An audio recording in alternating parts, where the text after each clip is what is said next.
সব কটা আওয়ামী লীগের লুঙ্গির তলে ছিল। আপনি লন্ডনে ছিলেন, আপনার লোক কোথায় ছিল? মির্জা ফখরুল সাহেব ওই মোবাইলের মাধ্যমে তোমার টাকা না খাইছে, বড় বড় কথা শুধাইছে। আমরা এখন পর্যন্ত শেখ হাসিনার মুখ থেকে শুনি নাই অমুক একটা প্রশাসনের বলছে যে তুমি 2 লক্ষ বা তুমি 10,000 তুমি 5,000 ছাত্র গুলি করে মার গেলে আমার ক্ষমতা থাকতে হইবে। কিন্তু আমি এরকম আমরা মিডিয়ায় আমরা শুনছি যে যত লাশ হবে তত শেখ হাসিনার পতন হবে। আপনার ছাত্ররা আপনার টেবিলের উপরে বই ওসির সামনে বলে যে অমুক দারোগার আমি পুরাইয়ে মারছি। তার মানে কি? অনেক ছাত্ররা বলছে যে মেট্রো রেলে আমরা আগুন দিছি। এখন তারেক রহমানের বলি আমি যদি তার বিরুদ্ধে যদি নামি আর আমি যদি আপনার মেট্রো রেলে আগুন দিতে যাই বা সরকারি একটা কাঠামোতে আগুন দিতে যাই, আমাকে কি পুলিশ কি আপনি অ্যারেস্ট করবে না? আমার বিরুদ্ধে লাগবে না? তারপর আমি যদি পুলিশের উপরে যদি আমি লাঠিচার্জ করি বা পুলিশের মারার পরিকল্পনা করি, তা পুলিশ কি আমারে মারবে না? না, তার আঙ্গুল চষবে। পুলিশের আমরা মানুষ মনে করি না, তারা এই দেশের মায়ের সন্তান না। তারাই আপনারা এখন দেখেন, এখন যে সরকারে আসছে স্যার বাঁচানোর জন্য সে হুকুম যেভাবে দেবে ওসি থানার সে এই রকমের পালন করবে। আপনার আমি এই দেশের পক্ষে আমি যদি কথা বলতে যাই, আমার কিনা রাষ্ট্রবিরোধী একটা মামলায় আমার ধরে আমার জেলে দেয়। কিরকমের নজিরবিহীন আছে, এরকম মামলা অনেক খাইছে এতদিনে। আওয়ামী লীগ কাউকে দিয়ে আসে নাই, কাউকে বরণ করে আসে নাই। আওয়ামী লীগ যত কটা দল দেখবেন সব কটা আওয়ামী লীগের লুঙ্গির তলে ছিল। আপনি লন্ডনে ছিলেন, আপনার লোক কোথায় ছিল? মির্জা ফখরুল সাহেব ওই মোবাইলের মাধ্যমে তোমার টাকা না খাইছে, বড় বড় কথা শুধাইছে। মির্জা ফখরুল সাহেব তার কিছু রচনাও তারা পেয়ে গেছে সম্রাটের থেকে টাকা মোবাইলে জামনে কইছে ভাই পাঠাই দিছে, খাইয়ে থাকো খাই। আজকে ফখরুল সাহেব আপনি কোথায় খারিয়েছেন, কোথায় কথা কর? আপনার বাসন্দার কোথায় ছিল? আওয়ামী লীগের লুঙ্গির তলে। আর তারেক রহমান লুঙ্গির থেকে সাইড হয়ে গেছে। কিন্তু ভাই বলেছিল কি আওয়ামী লীগের এই যে পদ্মা সেতু বলে করছে আর মা কয়, শেখ হাসিনারও তো মা কইছে। শেখ হাসিনার মা কয় নাই, কেমনে কয় নাই? খালা মানে কি তার মা? এখনো সময় আছে, সন্তান যতই অন্যায় করুক মার গেছে ধরা, মার আচলের নিচে আসছে নাহলে বাঁচার পথ পাবেন না, বাঁচার কোনো পথ পাবেন না। আমরা যতই কিছু করি না কেন, মা কি আচলের নিচে ঢুকলে কেউ তার বাই করতে পারবে না। তো এখনো ছায়া আছে, এখনো সময় আছে। আওয়ামী লীগের আচলের নিচে আসো, নাইলে তোর ভাইয়ের সুবিধা নেওয়া পাবে না। তোর মেয়ে বলছে 4-5 দিন আগে যা কিছু পরিকল্পনা হয়েছে সব বিএমপির তথ্যতে। তো তোরা কই আসিলি? লন্ডনে বাইগন খাইছো আর বড় বড় কথা তো বাংলায় এতদিন কই আসিলি? তোরাই সব ষড়যন্ত্র মূল হোতা। যে বাচ্চাটা পড়ছে তারও ভাতা দিচ্ছে আমলিকে, কি না করছে হাসিনা? আমলিকে কই গুণ বাদ দেবো? এই দেশে কি আমলিক গেছে গা? আর এই মানুষ কি গেছে গা? এই দেশে কোন আমলিকে গেছে গা? সব গেছে গা, কেচ্ছা হয়ে বয়ে রয়েছে। হ্যাঁ ছাড়া ভোট এই দেশে হবে না। এই জাতিরে ঠিক করতে হলে শেখ হাসিনার দরকার, এছাড়া কেউ পারবো না। শেখ হাসিনা খুনি আমরা তো দেখি নাই খুন করতে। একটা মহিলা মানুষ খুন করে হুকুম দিছে, এখন কি খুন হইতেছে না? এখন খুন করে কারা? এখন তো শেখ হাসিনা নেই, এখন কারা খুন করে? নৌকা ছাড়া কোনো ভোট দিব না, আওয়ামী লীগ ছাড়া কোনো ভোট দিব না, আওয়ামী লীগ ছাড়া কোনো নির্বাচন হবে না। নয় কারণ না, আওয়ামী লীগ হলো বাংলাদেশের সবচেয়ে বড় দল। এই দেশের সাধারণ মানুষের লেগে শেখ হাসিনা ভালো ছিল, এমনকি গরিব মানুষের ঘর বাড়ি করে দিচ্ছে। এরপরে প্রতিবন্ধী কার্ড, বয়স্ক ভাতা এটি দেওয়া গেছে শেখ হাসিনাই। হাসিনারে যাইয়া দিল্লি যাইয়া পাই দরগানি। আগে গ্যাস হলো 1400 টাকা, অনেক গ্যাস 500 টাকা। আমরা ভাত পাই না, গ্যাস পাই না, তেল পাই না, এমন পর্যায়ে যাবে হাসিনারে দিল্লি যাইয়া পাই দরগানা লাগবে।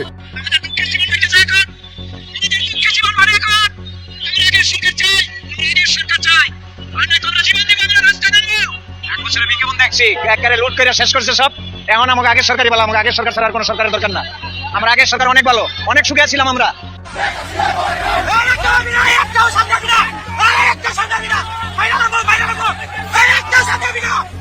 এই জনগণকে চুষাবাদের উদ্দেশ্য এই সরকারকে যদি আমরা এভাবে সুযোগ দেই যে পরপর আমাদের দেশ একটা সময় ধ্বংস করে দিয়ে আবার সে লন্ডনে চলে যাবে। বাংলাদেশ থেকে তোমাদেরকে বিদায় করা হয়। 1 মাসে বিদ্যুতের দাম তারা 2 বার বৃদ্ধি করে তারা প্রমাণ করেছে বিগত 17 বছর আওয়ামী লীগ যা করে নাই এই সরকার 3 মাসে তার চেয়ে বেশি করেছে। এটা দেশ এবং জনগণের জন্য আসলে বর্তমান খুবই ক্ষতিকর এবং আমরা যেটা প্রত্যাশা করছিলাম 24-এর পরবর্তী সময়ে দেশের এই দুর্ভিক্ষ হবে, এত তাড়াতাড়ি একটা সরকারের জনগণ থেকে বিচ্ছিন্ন হয়ে যাবে, জনগণ সরকারের বিপক্ষে যাবে, এটা আসলে খুব সরকারের জন্য এটা মানে ক্ষতিকর দিক বলে আমি মনে করি। এটা অতিরিক্ত মুনাফার জন্য, জনগণকে চুষার জন্য, এটাই তো মূল কারণ। এই জনগণকে চুষাবাদের উদ্দেশ্য। আমরা আসলে আশ্চর্যিত হয়েছি যে 24-এর গণ অভ্যুত্থানের পরে, বিপ্লবের পরে আমরা আশা করছিলাম দেশে একটি জনতা সরকার প্রতিষ্ঠিত হবে। কিন্তু দুঃখজনক হলো সত্য, তারেক রহমানের সরকার ওয়াদা দিয়ে এসেছিল 2 বছর পর্যন্ত কোনো নিত্য প্রয়োজনীয় দ্রব্যের দাম বাড়ানো পারবে না, অথচ 3 মাসের মধ্যে পরপর 2 বার জ্বালানির দাম বাড়িয়েছে। দুর্বার আন্দোলনের মাধ্যমে এই সরকারকে বুঝিয়ে দিতে হবে দেশের স্বার্থ বিরোধী কোনো কাজ সে করতে পারবে না। সারা বিশ্বে তেলের দাম কমাইছে, তখন তারা তেলের দাম বাড়াইতেছে, তার মানে তারা দ্বিচারিত আচরণ করতেছে। আমরা দেখতে পাচ্ছি যে ফ্যামিলি কার্ড দেওয়ার নামে এবং নানা ধরনের কার্ড দেওয়ার নামে সরকার দেশের অর্থনৈতিক এই তহবিলকে তছরূপ করেছে এবং দুর্নীতিতে তারা নিমজ্জিত হওয়ার কারণে দেশ সামাল দিতে পারতেছে না। বিদায় তারা নতুন করে জ্বালানি তেলের দাম বৃদ্ধি করেছে এবং এতে জনজীবনে ব্যাপক ভোগান্তি সৃষ্টি হবে। এই গণবিরোধী সিদ্ধান্ত সরকারকে অবিলম্বে প্রত্যাহার করতে হবে। সরকার মাত্র 3 মাসও হয় নাই, প্রত্যেকটা সেক্টরে দুর্নীতি, অব্যবস্থাপনা এমন একটা দিক নাই এই দিকে সরকারের কোনো সফলতা আছে। আসি দেশের যে পরিস্থিতি 2 মাস পরে তো শেখ হাসিনা রাতে পা ধরে আনবো দেশের জনগণ। দেশের যে পরিস্থিতি হইতাছে, রোডের ভিতরে মানুষ চলতে পারে না, দিনে তো বেরা মনে করেন চাকরি থেকে চিন্তাই করে সব লইয়া যান। এই যে আমরা অটো রিক্সা চালাই রাত্রে 8টা-9টার পরে, আমরা তো কোনো জীবনের কোনো নিরাপত্তা নাই, ঠেকাইয়া সবকিছু লইয়া যায়। এগুলো কি আমরা চাইছি? যুব সমাজ আছে দেশের ভিতরে, দেখেন যে এভাবে ভিসা খায়া বাবা বেঁচে ওপেনে, মহল্লা তো পুলিশে যায় না ঠিক মতো, কোনো মহল্লা পুলিশ যায় না। এগুলো কি আমরা দেখার লাগে কি আমরা বিএনপির ভোট দিছি? এই যে শেখ হাসিনা যে বাংলাদেশ আসবে, তারা বলতেছে ফাঁসির মঞ্চে নিবে। ফাঁসির মঞ্চটা কোথায় জেলখানা বানিয়েছেন না তকবক করে মানুষকে জানাচ্ছেন? আমরা বলতেছি এটা ইস্যু, এটি বাদ দেন, এটি ফাইজলামি বাদ দিয়া ভালোভাবে এখনো সময় আছে, ভালোভাবে পথে চলেন, নাইলে বাংলার জনগণ বুঝিয়ে দিবে তোরা কোন প্লেটে ভাত খাস। যদি কোন রকমের আওয়ামী লীগ ঢুকে যেতে পারে, আরে বিএনপির কিছুই হবে না, জামাত এনসিবির কোনো খবর থাকবে না। এই এনসিবি জামাত যদি কোন রকমের অপচেষ্টা চালায়, যদি কোনো জায়গায় কোনো তারা অশান্তি তৈরি করে, তাইলে আওয়ামী লীগ ঢোকার সম্ভাবনা 100-100 আমি চ্যালেঞ্জ দিয়ে দিতে পারি। আর যদি আওয়ামী লীগ ঢুকতে পারে, তাই এনসিবি জামাতের কোনো অস্তিত্বই থাকবে না। আমার পুরো একবার না একবার বলবো, আপনার পুরো কেন রেনে আমরা করব। সোনার বাংলাদেশ তো আপনারা আমার না, সোনার বাংলাদেশ হলো হাসিনার আর শেখ মুজিবের। কারণ হলো যদি সোনার বাংলাদেশই হইতো, তাহলে জনগণের স্বার্থ মতোই চলতো, তাহলে আপনার কথা মতো আমার কথা মতো চলতো না। ভোট কিন্তু যাওয়ার আগেই কইতেছে তোমার ভোট হয়ে গেছে কেন?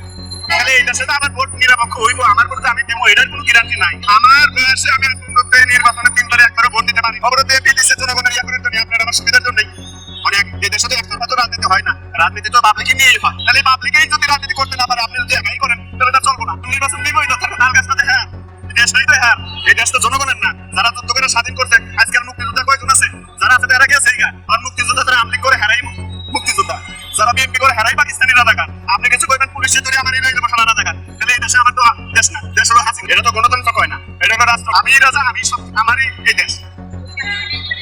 তো যে মানে প্লেয়ার নাই আর প্রতিদ্বন্দ্বী লোক নাই, তাহলে সেই মানে তো আপনার একলাই খেলবো, আর খেলে তো লোক নেই, প্লেয়ার নাই। ওই যে সব আমার চারিদিকে একটা রয়েছে, যেটা আমি বসাইছি তাই থাকবো, আপনারে বসাইছি এই থাকবো, আমি যেরকম এইটাই। এই দেশে আর কোনো বিরোধী দল নাই। আমার কথা হলো, আপনি যদি উন্নতই করেন, জনগণ আপনারা ছেড়ে দিন, তাই না?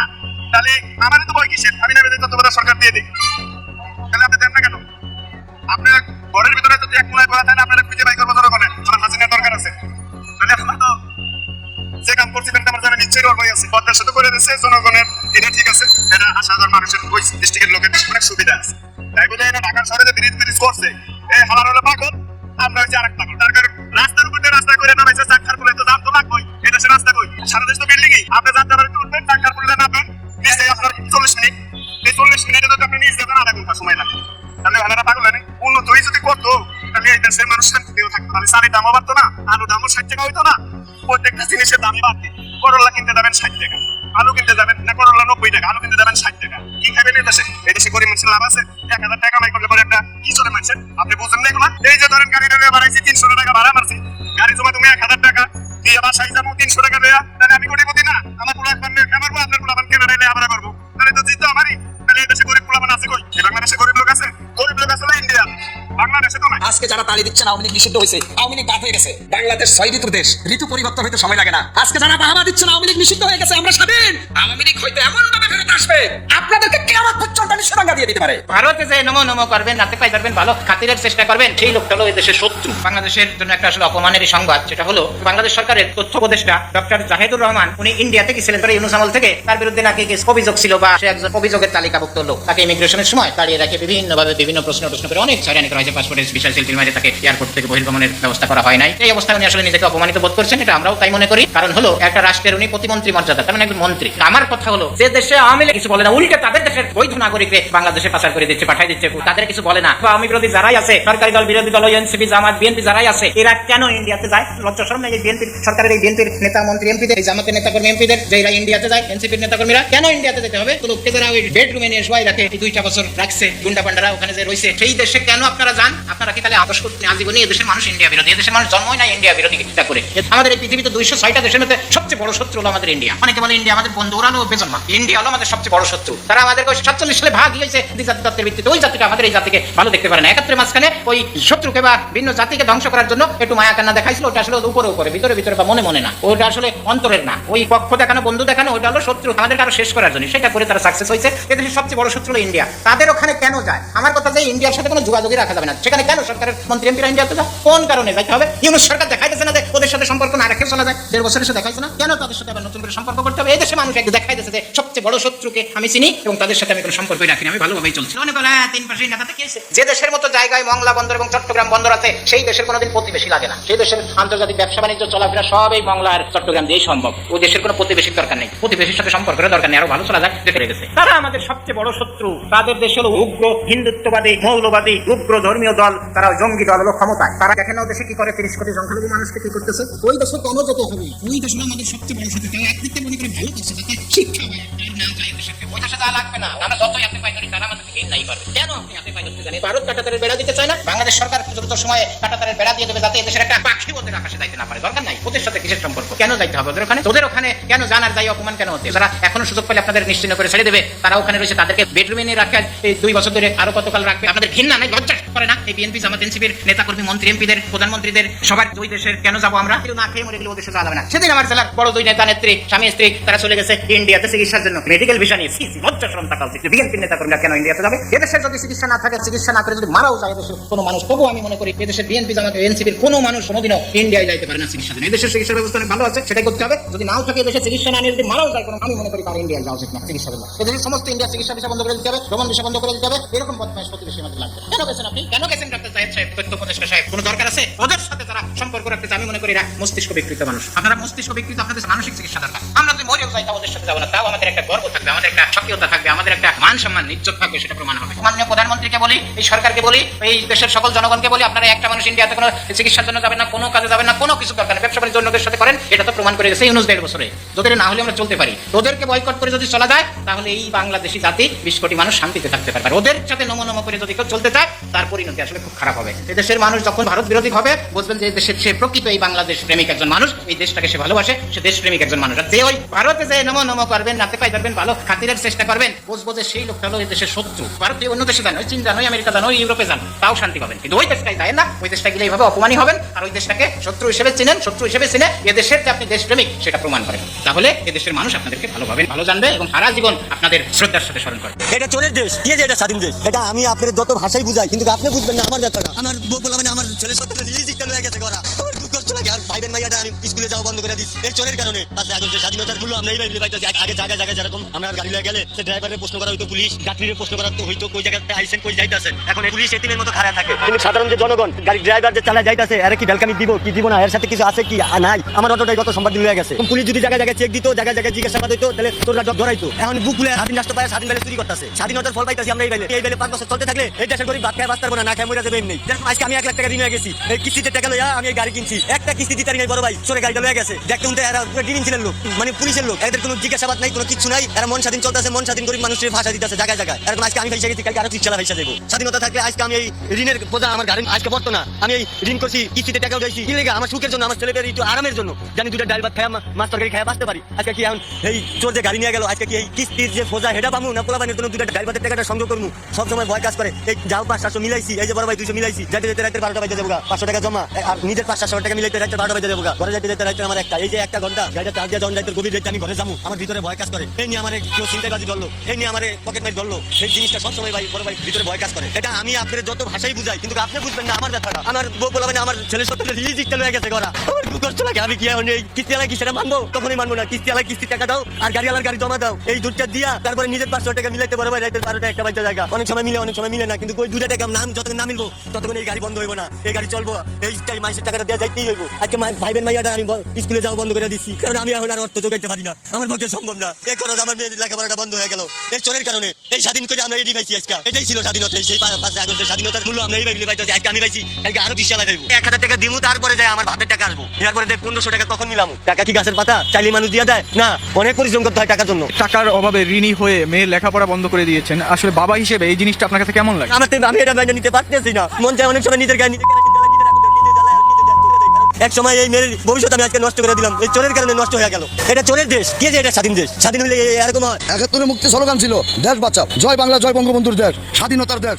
এক ডাকে সাড়া দিয়েছিল দেশের 7.5 কোটি মানুষ। একটা ডাক কে দিয়েছিল? এই সেই শেখ মুজিবুর রহমান, তার ডাকে সাড়া দিয়েছে সারাটা বাংলাদেশ। বঙ্গবন্ধু শেখ মুজিবুর রহমান দেশের জন্য অর্ধেকটা জীবনই পার করেছে, তার কারাগার জীবনে বিনিময় শিক্ষা পেয়েছে। বিনিময় পেয়েছে পুরাটা পরিবার সহ ধ্বংস, পুরাটা পরিবার সহ নির্ভয় করে দিয়েছে। তারপরে এই শেখ হাসিনা শেখ রানা যদি বাংলার মাটিতে থাকতো তাদেরকেও শেষ করে দিত। বঙ্গবন্ধুর ফ্যামিলি যদি ভালো হতো তাহলে কি দেশ থেকে বিতাড়িত করতো তাকে? এই ভালো দেখেই তো বিরত করছে, যে ভালো করে খারাপ লোকের আরো চায় না। যেরকম ধরেন এই যে ইংলিশ রোড পাড়া, এটার উচ্চত্ব করছে কে? শেখ হাসিনা। নারায়ণগঞ্জ পাড়া উচ্চত্ব করছে কারে দিয়া এই শেখ হাসিনাই করছে। এটি করছে, এটি ভালো না। তারপরে অল ডালা মাদক অফিসে লেগে আসছিল এই আওয়ামী লীগ সরকার যে মাদক বাংলাদেশে হবে না। সেই মাদককারীরা, সেই মনে করেন ব্যবসায়ীকারীরা, চামড়ার ব্যবসায়ীরা আজকে মূল হোদা মিলে এই 5 আগস্টের ঘটনায় তারা একটি মহল সৃষ্টি করা হয়েছে। আমি মনে করি খালি পাকিস্তানের মহল না, পাকিস্তানের সাথে যুক্ত হয়ে তারা এই কাজ করতে বাধ্য হয়েছে। কেন? আমরা আবার নতুন করে স্বাধীনতা করবো।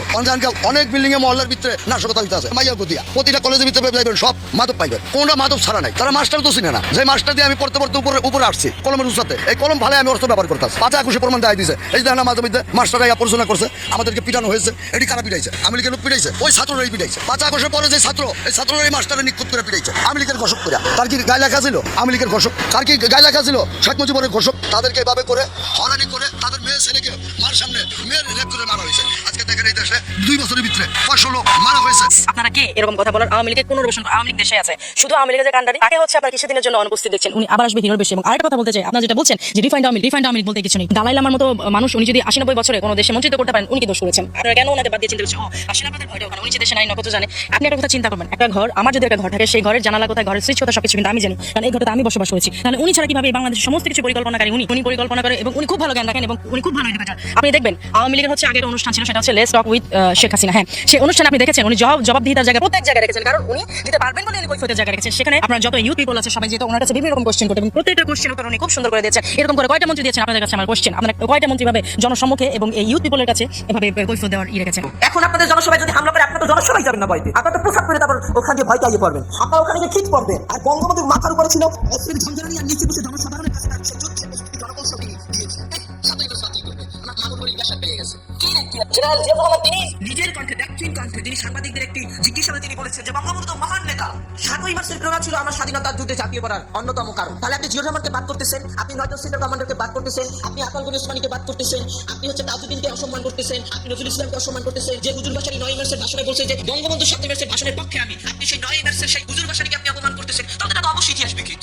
ইতিহাস বিকৃত। আজকে অনেকে বলে কি জানেন, জয় বাংলার পরিবর্তে নাকি জয় পাকিস্তান বলা হয়েছিল। হায়রে নরধম নরপশু এবং কি বলে ওটাকে বর্বরের দল। তৎকালীন সময় আসাম আব্দুর রব তিনি পরবর্তীতে জাসদ গঠন করে, তার থেকে তো বিরোধিতা বঙ্গবন্ধু বেশি কেউ করেনি। তিনিই বলেছেন, বঙ্গবন্ধুর পায়ের কাছে তিনি বসেছিলেন এবং যতক্ষণ না পর্যন্ত বঙ্গবন্ধু স্বাধীনতার ঘোষণা এবং হচ্ছে জয় বাংলা স্লোগান না দিয়েছে ততক্ষণ পর্যন্ত তিনি সেখান থেকে ওঠেন। পরিবর্তন করলেই কোনো জিনিসের পরিবর্তন হয় না। পরিবর্তন কি? পরিবর্তনটা গ্রহণ করছে কেউ গ্রহণ করছে। আপনি দেখেন আজকে টিভি চ্যানেলের একটা পোস্ট দেখেন 7ই মার্চ নিয়ে, সেখানে 20 কের ভিতরে 18 কে লাভ রিয়েক্ট করে, তার ভিতরে 500 কে হচ্ছে আপনার কে রিয়েক্ট করে। কি হয়েছে তাতে? হয়েছে নাকি তাতে? পরিবর্তনটা কে গুনায় ধরে? কে ধরে? পাকিস্তান চাপাই দিছিল, পাকিস্তানের রাষ্ট্রভাষা উর্দু চাপাই দিছিল, কেউ গুনায় ধরছে? সাইগামের রাষ্ট্রদূতটা সামনে দিছিল, বাঙালি গুনায় ধরছে। 69 গণঅভ্যুত্থানের বিরুদ্ধে কুৎসা উঠাইছিল, গুনায় ধরছে। 70 নির্বাচনে বলছিল যে শেখ মুজিবকে ভোট দেওয়া মানে ভারতকে ভোট দেওয়া, ভারতে দালালি করা, কেউ গুনায় ধরছিল? কেউ গুনায় ধরছে, কারণ মানুষ জানে যে ভারতের মতো একটা রাষ্ট্র আর বাংলাদেশের মতো একটা ছোট রাষ্ট্র, বাংলাদেশের 28টা রাষ্ট্রের মতো একটা ভারত, সেখানে ভারতের একটা প্রদেশে যা লাগে তা বাংলাদেশ উৎপাদন হয় না। মানুষ সুযোগে নেয়, মানুষ এখন সজাগ। পরিবর্তন করলে তাতে কিচ্ছু আয় যায় না। ওই সরকারি বই থেকে পরিবর্তন করুক, তাতে কি মানুষ শুনবে না? এবারের সংগ্রাম আমাদের স্বাধীনতার সংগ্রাম, এবারের সংগ্রাম আমাদের মুক্তির সংগ্রাম। কোন নেতা বলতে পারছে? এরকম বক্তব্য দিতে পারছে? কোন নেতা বলতে পারছে সুদৃঢ় এবং সুকৌশলী ভাবে? পারে নাই। পারবে কেমনে? দেশের প্রতি দায়বদ্ধতা থাকতে হয়, জনগণের প্রতি দায়বদ্ধতা থাকতে হয়, স্বাধীনতার প্রতি দায়বদ্ধতা থাকতে হয়। বঙ্গবন্ধু শেখ মুজিবুর রহমানের 7ই মার্চের ভাষণে তিনি গণতন্ত্র, সমাজতন্ত্র, ধর্মনিরপেক্ষতা, জাতীয়তাবাদ এবং এই দেশের মানুষের মুক্তির বীজ বপন করে। সেই ভাষণের ভিতর নিহিত ছিল স্বাধীনতার সেই যুদ্ধের প্রস্তুতি। 26শে মার্চ ঘোষণা হয়ে গেল আর যুদ্ধ হয়ে গেল কেন? একদিনে কি যুদ্ধের প্রস্তুতি হয়েছিল? 7ই মার্চের ভাষণের পর সমগ্র জাতি বুঝে গিয়েছিল যে আমাদেরকে যুদ্ধের ময়দানে নামতে হবে। যুদ্ধের দামামা বাজছে, পাকিস্তানি হানাদার বাহিনীর শেষ সৈন্যটিকে বাংলার মাটি হতে উৎখাত করতে হবে। সেই ম্যান্ডেট নিয়ে সমগ্র বাঙালি জাতি 7ই মার্চে তৎকালীন রেসকোর্স ময়দান, বর্তমান শরৎ উদ্যানে নারী, পুরুষ, যুবক, যুবতী, কৃষক যার স্থান থেকে ছুটে এসেছিল। কেন ছুটে এসেছিল? যুদ্ধের প্রস্তুতি কিভাবে গ্রহণ করা যায় তা শুনতে।